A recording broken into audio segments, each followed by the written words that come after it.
In an art class the other day, and we go there, we do art together. There's a lot of creativity flowing. There's ideas. It's a creative, heavy environment. And we were talking about doing our art at home, which all of us can do and we have done, but we were talking about the days when we get stuck at home. And I was saying how one day I had gotten everything out at home, set it all out. You know, I'm still the same person at home. I'm still creative, right? But I had everything I needed. I couldn't get that first brush stroke on the paper. So I walked away and did something else instead. And so we were all laughing about how, yeah, that does happen to us at times. And it is nice when you are gathering with other people to do it, because there is a different atmosphere. And the Lord just started unfolding that about our faith, and showing me the parallels about how the Lord tells us to not forsake the gathering together of the brethren. And it's in that same vein.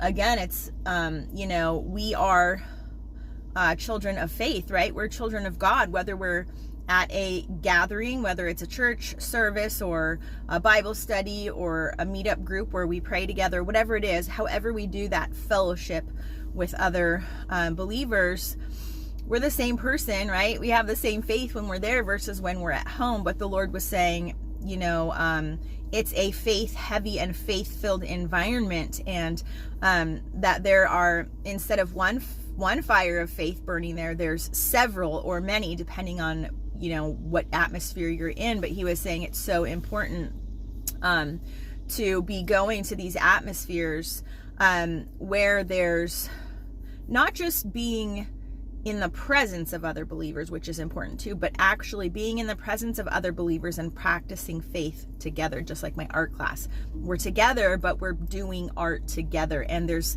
something different that takes place in a group setting versus a home setting.